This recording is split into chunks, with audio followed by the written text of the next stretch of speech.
and welcome to Connect to Success. I am your host, Ashley Owens, your personal networking concierge, where I interview power networkers in the greater Philadelphia and South Jersey area on RVN TV, 12:30, 1 o'clock on Thursdays during your lunch break. And I have the pleasure and the privilege of interviewing today Mr. Mac. Hi, everybody. I'm Steve. A pleasure to meet everybody and Ashley. I've known you for quite a bit of time here. Forever, just at this point. Yeah, It's been too damn long. I can't even remember how long it's been. I don't even remember how long it has been, but it's been great. So I got you on the show, which is very, very exciting. And you're the CEO and owner of MacGyver Media. Yes, that is correct. So tell people what that is. So MacGyver Media is a company about 10 years old, but really serious for 5. We're a custom software development shop, and we basically make software solutions for companies to solve complicated problems. And that could be anything. It could be a CRM system, it could be an ERP system, it could have all these different names, but really what we try to create is a system that will rule them all and give some sanity to these companies because they have lots of applications to manage. Fantastic. So when you are working with a client, when somebody calls you, what problem are they typically having? Usually they're struggling with data. They don't know if they're actually making money or not. Yeah. And that's a pretty scary thing for a company or a business. So what we do is we try to help them get that sanity back. We'll tie together, say for an example, one of our clients is a large beer distributor down in Charleston, South Carolina. Wow. And they basically are struggled when I first went to them with getting reports, and they want to know a thing called cents per case or CPC in their industry. They want to know how many cents per case they're making or not on any particular product. So we started building a system around that, and then ultimately it grew into tying together their inventory system along with their accounting, and now 400 people use that system every single day across 3 states, and it's really helped them grow exponentially. So what has been, have you always worked for yourself? I guess yes and no. It's a tough question because I have worked for other people in corporate America. I worked for Zephyr Corporation and Cosmic Egg, two kind of design web shop companies. One's a really large corporation, the other one was a smaller boutique shop. But I always did the independent contractor stuff for a little while with them. So in a sense, I been on my own. Yeah, and so when you decide, how long ago did you start to decide? Wow, words are apparently, I have not been drinking today. Tell me about when you started the business and why you decided to start and go on your own. Started the business because I was working for a couple projects through some of the employers at the time, and I wound up, basically getting the work, doing the work, and then having complaints from my superiors that didn't know what was going on. So I was doing everything other than making the money. Right. So I decided time to do my own thing. Amazing. And so now when you're running your own business, especially in custom software, because that can be, and being able to work in the IT area, a lot of that stuff can be very challenging for somebody who doesn't understand it, right? So when you're working with new clients, how do you onboard them and what can they expect when working with you? Sure, that's a very good question. And this stuff is extremely complicated, and a lot of my time is really bringing that complication down to what the value is. So everybody can understand how to apply this technology to the business and what the value, basically that value is for what I'm bringing to the table, what it can do for the business.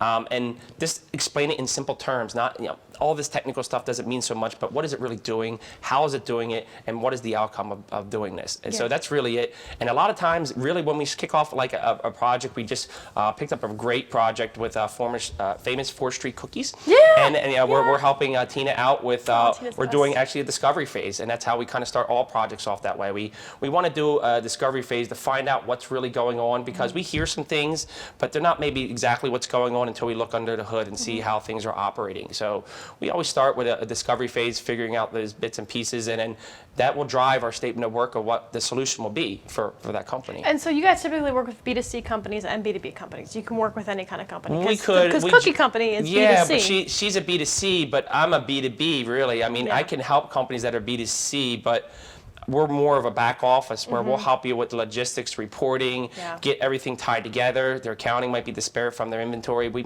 tie everything together in a nice package. Nice. And so what kind of clients do you enjoy working with? I know you can say all your clients, but is there a specific industry that you really are fascinated by and kind of working on the back end to really help facilitate better process? That's a great question. I mean, it's a hard question, actually, because Me personally, I like new things. Yeah. I don't like something that's already been done or the beaten path. I like to create something new for a company because, one, I believe that's going to be a multiplier in the right direction, and it's going to give you a competitive advantage, and nobody else has it. Yeah. And if it can really facilitate things faster, more efficiently, and solve problems, I think it's well worth it to go that route. As opposed to my competition, a lot of times, they're really trying to sell a product, and they're trying to sell one product to solve one particular problem, but they're not looking at the larger picture of what's really happening on that company and how that piece is actually affecting other pieces in the company. Right. We take that next level up and we look at that and we try to build a system to create harmony between all those pieces. Or if it's not so great piece, we're going to replace it ourselves and build it from scratch. Can you give me a case study of how you took a client from one problem and you were able to fix it? Well, I mean, I can use the example of what we did we recently signed on with a spy agency here in the U.S. I can't say the name, but the system's used by NSA and high-level companies to find out if people are abusing their systems or not. Wow. So they came to us with a case study of, we have this large system of data, but we can't get any value out of it. It's just a mountain of stuff. Help us find value. So what we did is we did a discovery phase, and then what we did is we looked at all the data sets and we found out how to create some KPIs or key performance indicators. Yep. And once we created those, we were able to apply them to our software and build a system around that. And once we built that system around them, it literally saved them hundreds of man hours all the time by showing them what they should be looking for instead of them having to figure that out. Right. So it has a lot of value. They really love it. We finished the project a few months ago, and they just signed on for a year agreement, very, very nice afterwards for additional stuff, enhancements. So it's a fantastic success story. Wow. And so when you are working again with your clients, they can obviously expect professionalism, a discovery phase, and really taking the data and seeing it more basically breaking it out into buckets so they can actually see how the data kind of corresponds with each other. What has been what has been your biggest challenge in that space? Because, I mean, your brain works very different than mine, and I can only imagine that your brain works at such a fast pace that you're able to see plan A, B, C, and D. And in those instances when you've got this big complex problem, how do you start that discovery phase? Like, how do you go into it, and how do you break it down in a way that would be beneficial to the client? Sure, that's a great question. First, that discovery phase is at least a few meetings with the client, hands-on, going through their stuff, showing us how they use their systems. Because it's one thing for somebody to give me a login for their system. It's a different thing for them to show me how they're using their system. Got it. And when they show me how they use their systems, they might be missing things that are useful or maybe not doing things efficiently. We try to pay attention to them. We really want to give them the fastest track to what they're looking for. My ultimate thing is a straight line. A straight line gets you what you're looking from A to B, but sometimes that's not always possible. Yeah. Wow. So that's how I kind of think that way. I'm a very logical, it's like, to me, when I'm kind of building out an application, I'm actually in the moment talking with the people, and then in my head, I'm like Lego blocks, thinking about how these can put together, and I can, in real time, almost tell them, hey, you know what, let's try this. This might be a good idea. Almost kind of, it's kind of brainstorming in real time, because I'm also an engineer too. I'm not just a salesperson or a person who owns a company. I'm a pretty senior engineer, and I've done most of that kind of stuff my career. I've done a lot of rapid prototyping and R&D work. Wow. So, and so with the rapid prototyping, what has been the coolest prototype that you've worked on? Because you do some very, very interesting things. Well, that's what I'm thinking. It's like I do prototypes in the crypto world too, like I take things apart. But I got to say, one of the coolest prototypes I'm working right now is a prime producing function that is using the new mathematics. Wow. So basically, I can predict primes on a straight line, which is almost impossible. But what is the benefit of that? Prime numbers have a serious implication to a lot of things in our world, especially to do with security and this computer systems in general. Wow. So this will be able to identify what? What this will do, if this is applied correctly, this is just a proof of concept and a prototype. Yeah. But what it does, it basically removes a lot of the computational effort needed to produce things mathematically. Interesting. Okay. Like anything to do with the pi-based system, sine and cosine, this can replace that, and it's orders of magnitude faster. And so how would somebody implement this prototype? I know these are very difficult. These are extremely difficult questions. So implementing that right now it's still a proof of concept, and what we're doing is we're trying to find some use cases for how this can be applied to solve problems already in the real world. Well, thank you very much for making it as simple as possible, because my trash brain I can't was handle trying. it. I know, you did so great. Thank you. I'm trying. This is it's honestly, it's an amazing. It's a new type of mathematics that's even some of the most brilliant people that do mathematics will struggle with. Yeah. Wow. So it's like literally dealing with quantum mathematics. Wow. So what fascinates you, because your brain works at such a different pace? What fascinates you in business the most? When I started, I thought it was just about making money. Yeah. It's not that at all. I actually love helping people. I love solving problems, and I love creating things. Yeah. So they're my kind of things that I really love to enjoy. So the money comes with that. Yeah. So I think I'm kind of in a really unique spot, in a unique industry, and I have unique talents that I think we can bring some really good to the world with what we're doing. I love it. And so when you're in that process of building those Lego blocks and putting everything together, what has been, let me go back. Have you ever not been able to take on a project? And by saying not been able to, meaning that it just wasn't a good fit. I've had to sue customers. Oh, really? And I've learned my lesson to be more choosy on the customers you choose, because not every business is meant for everybody. Right, right. And so when you are choosing your customers, who is a good qualifying customer for you? One, I like customers coming from referrals. I believe referrals are the best form of flattery that somebody can give you, the highest form of anything in that regard. And when you have that, that's a relationship. And that relationship will speak volumes for one of the quality of work that you give to that person, and also the relationship you have and how you live by integrity and do your business. Right. So I'm looking for people that have high integrity, that say and do what they're going to do, and just kind of not trying to be a crappy person. Yeah, yeah. And during COVID, I know, because you and I are on a couple of networking groups together. You're busy. Oh, busy.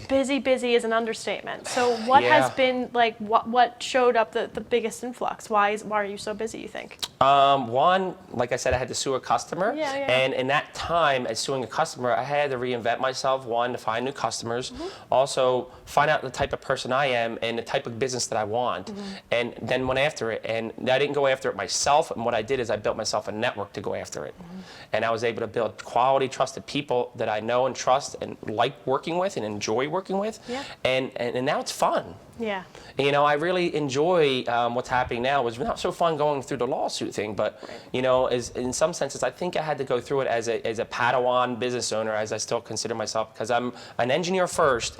Running a business is learned skills, and these don't come easy, as most people who have engineering backgrounds aren't usually good at this. Right. So I had to really work hard and push myself out of my comfort zone. But now I look back, I kind of enjoy this, and it was hard, but now it's like, I think I'm meant for this. Right. I feel like I'm comfortable. I feel like this is who I am, and this is what I should be doing. And the kinds of projects that you're working on now, is anything in cybersecurity? Because I know from a couple of our friends that that is getting shot up exponentially because everyone's working from home.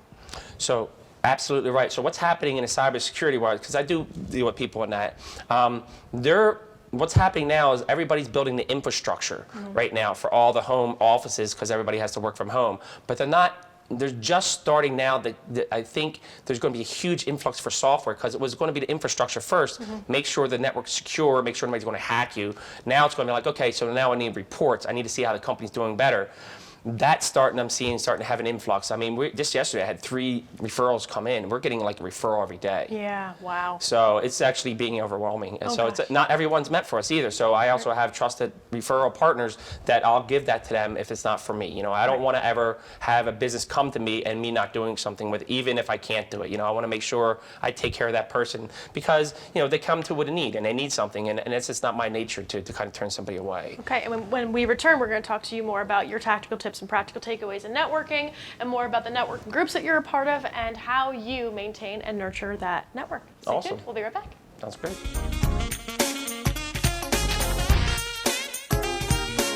Whether you're a gourmet cook or just want to eat like one, visit Rostelli Market Fresh, your home for the freshest, locally sourced ingredients to please everyone who loves great food. Our organic meats, quality seafood, and free-range poultry are cut fresh to order. Chefs create culinary-inspired prep foods made fresh every day, which pair nicely with our vast selection of fine wines and spirits. Choose from handmade pastas, artisan cheeses, organic produce, and grocery items, all from the finest purveyors. Rostelli Market Fresh, from our family to yours.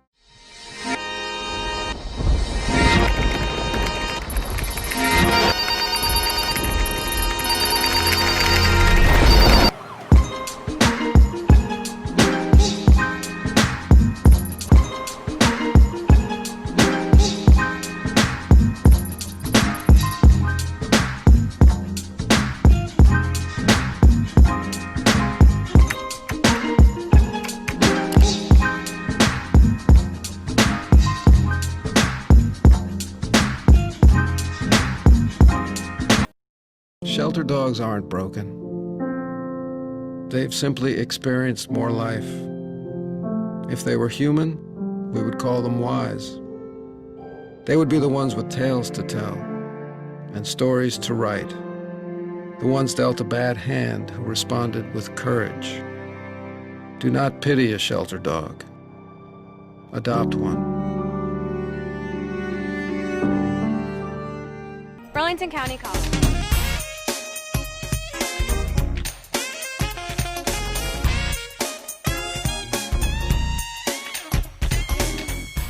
Hi everybody, welcome back to Connected Success with your host, me, Ashley Owens, your personal networking concierge. I'm here with Steve, Mr. Mac, just Mr. Mac. Yeah, I love Mr. you. Mac, that's cool. That's easy to remember. I love it. But one of the things I love about you, especially because you and I are part of a couple different networking groups, is that, and during the break we were talking about how much of a giver you are in that space. And if when you win $1 million or when you have $1 billion idea, you're going to give most of that money away. Correct. Because that's just the human being that you are. And so can you tell me more about your own networking process? So if somebody in your position, especially who's working in tech with different, top level clearance and different projects that you're working on, tell me what was your goal in building a network and how are you able to maintain it with everything that you've got going on? Building was difficult at first. So what I was looking for, I met probably about 1,000 people in the last year in person or when we can do it in Zooms and stuff. And my goal wasn't to meet all those people, just to meet them. Really is to find out good people who I want to work with, that I can trust, that can help me and I can help them. I'm looking for win-win relationships because I know if it's a win-win, nobody's going to feel like they're left out and nobody's going to feel like they've been slighted. And if I always kind of give them something, they'll want to give back. So I kind of looking for those types of people. So what I've been able to do is find those types of people and enough of them to help sustain what we're doing here. And my business isn't just locally either. I have international clients all over the U.S. too. And it's a little harder when you have a bigger net to cast. Right. So, but it's finally starting to pay dividends. So what's happened is I used to do all this work to go out and get all these introductions. I don't do anything now. It's the gates turn the other way around, and everything just comes in. Where my calendar, on average, I'm doing 7 to 8 Zooms a day. It's actually overwhelming.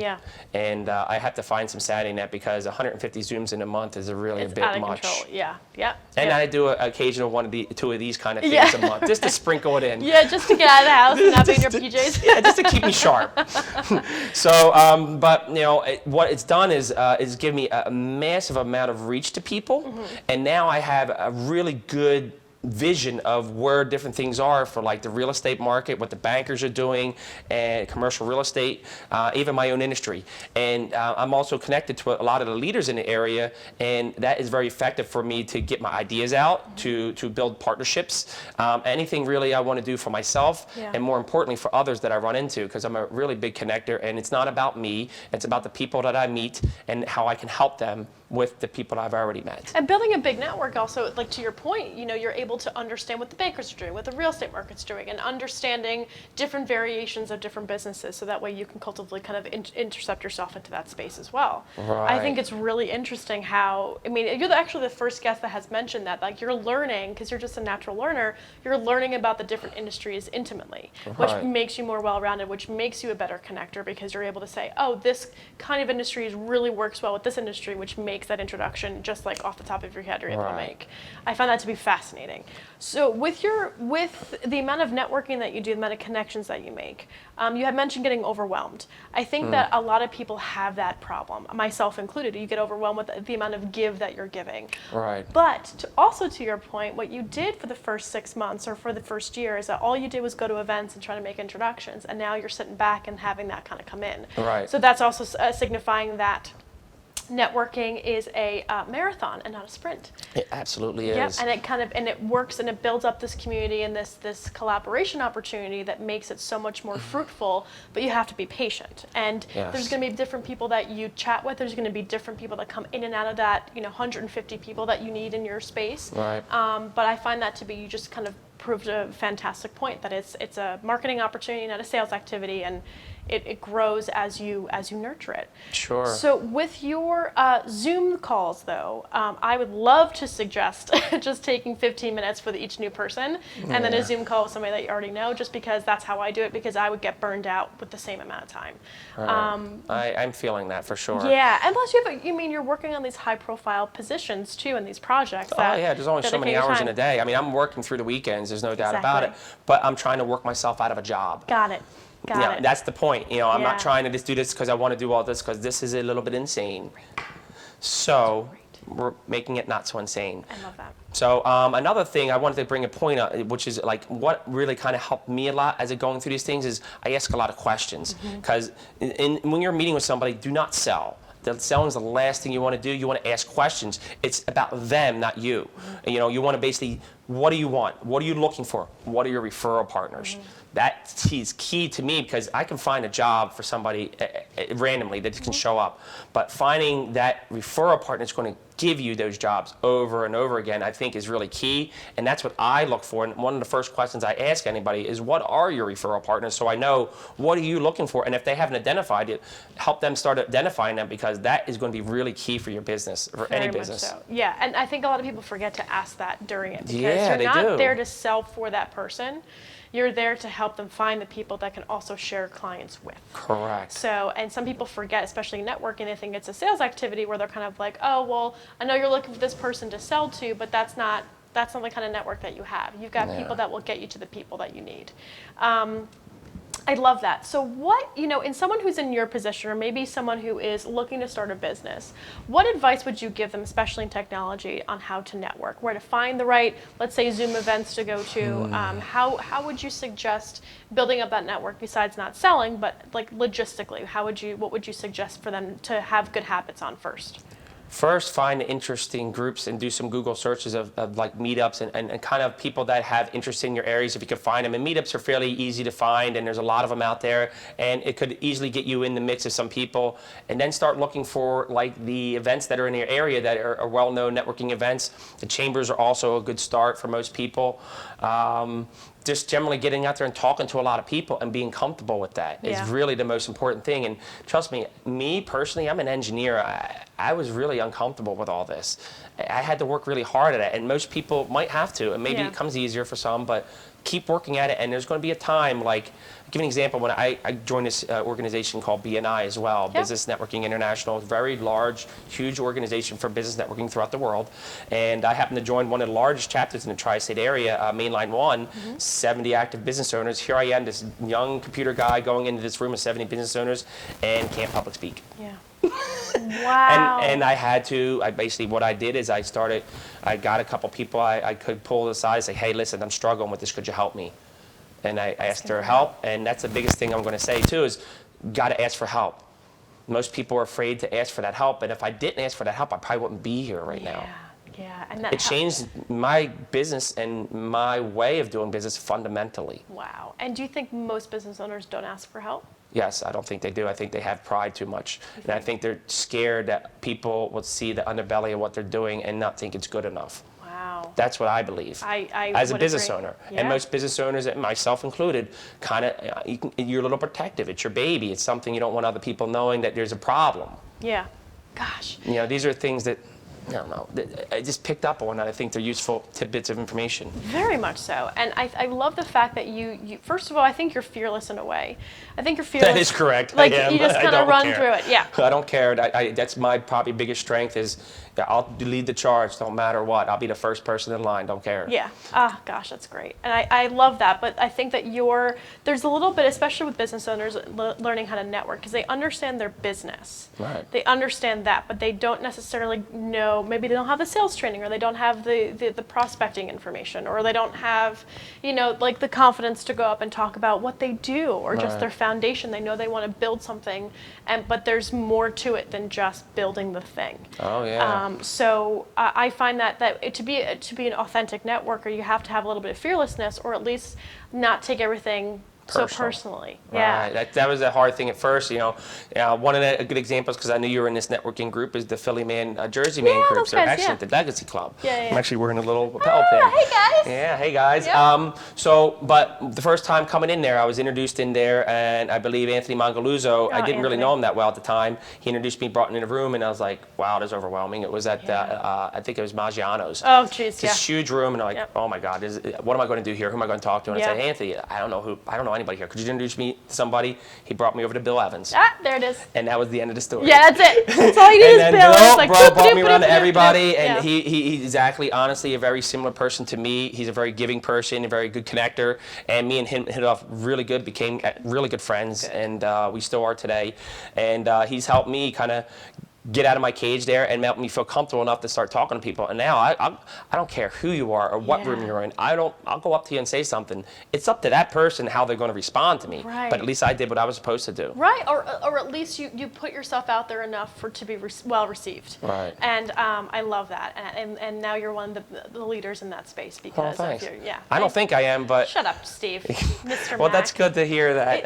But it's paid off, and maybe make my dad or my Dividends. family proud at some point because of that kind of stuff. But I don't see it that way. I still think I got a long way to go. Which makes you exceptional because you know that there's work to be done, and myself included. There's work to be done every single day, and having that, at least that self-awareness of being able to say, I got a lot of work to do, but I'm going to give back as much as I can, so much so that I'm overwhelmed about how much I'm giving back. It has nothing to do with the type, it has everything to do with the kind of character that you have. And I find that to be just a foundational thing that you should never change. I don't think I can. It's who I am. Yeah, it's in your DNA. So- Well, do me a favor, look into that camera and tell people how they can find you. So you can find me, go to www.MacGyverMedia.com, and actually we're going to be changing and do a little rebrand, a little sneak here at MacGyverTech.com as well. We're going to be doing a rebrand because we're not really a media company. Yeah. We're actually a tech company. So that's coming very soon. You guys will see it, but right now we're flying under MacGyver Media, and I'm the CEO, Steven McKeon, also known as Mac. Awesome. Thank you so much for being here, man. Thank you. Awesome. All right, thank you everybody for watching Connect to Success with me, Ashley Owens. I am your host and personal networking concierge, and we talk to amazing people just like Mac on the show about their tactical tips and practical takeaways in networking. And if you'd like to be on the show, please email ashley@ashleysys.com. Love to have come on over and chat and maybe speak a few words because apparently those are hard for me today. Please, everybody, make sure you follow, fan, and like Ashley Assist on all social media platforms, and we will see you next week. Thanks so much. See ya.